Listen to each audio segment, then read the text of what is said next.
AFR Talk. AFR Talk. This is Crane Durham's Nothing But Truth.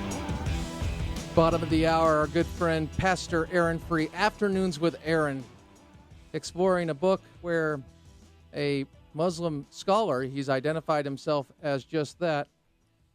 Excuse me, he dropped off the Muslim. He's a religions history scholar,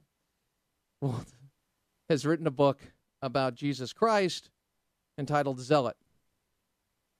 We'll bring you that story at the bottom of the hour in a general conversation, which will expand into a general conversation on the lies that are told about Scripture and specifically Jesus Christ. All right. We want to go to the great play of misdirection. You've heard a lot about the rift between Chris Christie and Rand Paul, right? Yeah, sure. Okay.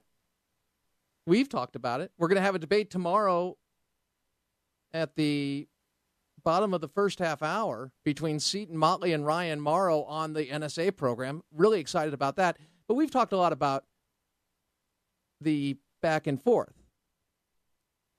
We've also talked about the option of defund, delay, or do nothing when it comes to the debt ceiling debate. This is the focus of Joe Scarborough from Morning Joe on a network called MSNBC. Not a lot of people watch. That's why I'm saying it's a network. It's still there. With Mika Brzezinski, as well as a few guests, Tina Brown and Mike Barnacle. And Joe Scarborough, former member of the Republican House during the Republican Revolution, I actually really appreciate and respect his time there. He's obviously not stupid. I think he's pretty reckless in his criticism, and you'll find out why. Another example. Bottom line, he goes after Ted Cruz. And he says Ted Cruz is going after Tom Coburn and making reckless statements. Let's go first, though, to how Chris Matthews views Ted Cruz and Rand Paul in that group, because I want to set the table on how this is not only coming from one show. No, it's coming from a lot of commentators on the left, but it's also getting into, quote, conservative commentary, and it's becoming the focus of that as well. Chris Matthews, Tingles, Blondie goes on a tirade about Ted Cruz, Senator Ted Cruz, and Rand Paul, and in essence, yeah, he calls them terrorists. David Axelrod and Republican strategist Steve Schmidt are his guests, and they're asked about that. Here is Chris Matthews last night. Roll it. But first, the GOP at war with itself. Ted Cruz is going after fellow Republicans for not supporting a government shutdown over Obamacare. Let's just say he's a political terrorist on this one. Finally, let me finish with the political terrorists of the right. I'm going to talk about them. Their names are Cruz, Paul, and Lee. This is more than just obstructionism. This is political terrorism. It's a strategy of mass destruction and demolition with the hope that after the rubble is settled, they'll be the only ones left around to pick up the pieces. David Axelrod is an MSNBC political analyst and Democratic strategist, and Steve Schmidt is a Republican strategist. David, first, your view. I believe it's terrorism. I also am uncomfortable with the word, only out of respect for the victims of violent terrorists. Out of the same respect, I make the point political. I've used the term political terrorist. I will continue to use it. Okay, he's entitled to do it. It's reckless. It's wrong. But bottom line, this is the idea. Republicans' party is coming down. It's crumbling because of the war within it. Okay? I bring you Joe Scarborough. Roll it. You seen what Ted Cruz is doing? Yes.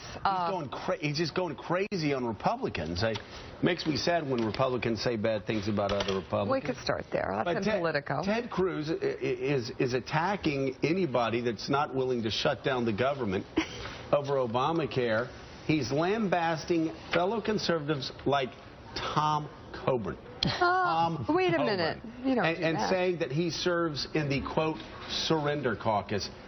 Okay, so a guy comes in I got to be very careful about what I'm going to say. I will just say Ted Cruz comes in, obviously so completely ignorant about the war that Tom Coburn has been fighting for 20 years. And to say something like this about Tom Coburn and Ted Cruz, he is a total train wreck. Train wreck. He's awful. He how dare he call Tom Coburn, Senator Coburn, who we all respect, a member of the Surrender Caucus. Remember, ignorant, really not up for prime time. Part 2, roll it. But, Jon Favreau has written a great piece on the Daily Beast about this whole trend now of not the small government conservative, but the no government conservative. And that is what Cruz is a member of. I mean, this is the Taliban. Well, it'd be like Rand Paul taking on Chris Christie. No, I mean, Rand Paul would never take on Chris Christie, but how stupid is it to push for a fight? Marco Rubio was doing it last week because he still wants people to forget that he supports citizenship for illegal immigrants when he's speaking in Hispanic, when he's speaking on Hispanic radio stations, speaking Spanish. So, but it's just absolutely insane to talk about shutting down the federal government, Robert Gibbs. Quick point.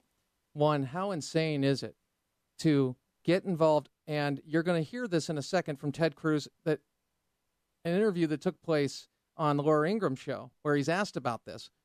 But how insane is it to focus in on the people who either wanted to fund it or delay it so it pretty much self-destructs on its own, both recognizing that it's a complete and total disaster.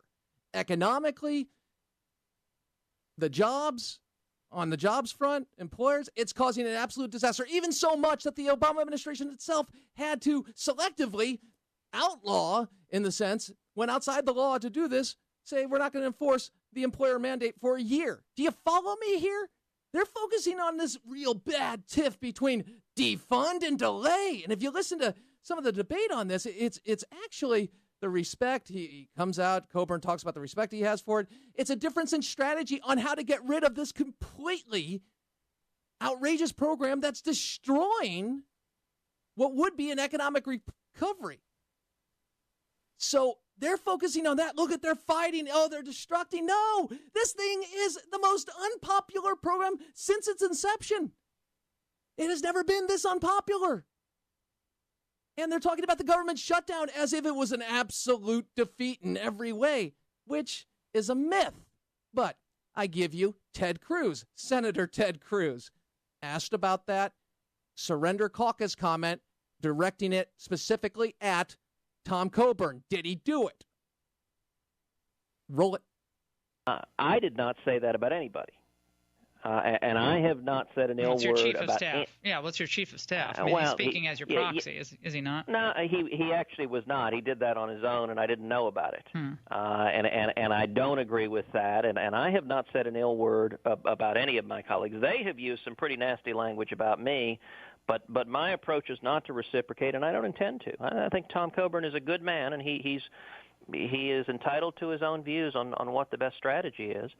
A question I would suggest to you whenever you're talking to those who are explaining why this approach doesn't make sense is to ask the simple question, what's your alternative? If it's right that if this goes into effect on January 1, we will never, ever, ever get rid of it, what is your alternative? Because I've sat in endless meetings where people say, well, no, we can't do this. Great question. But rather than focus in on that type of question, rather than do that, let's focus in on that big, oh, how dare he, how stupid of him, how is it? It's defund or delay. The problem is Obamacare, and it's faltering in every way. The promises, oh, you keep it? No, unions are coming out against this. Do you realize how excited the administration must be that a bunch of lemmings in the press are sitting there going, oh, look at the rift. Come on, people! Wake up! This is ridiculous.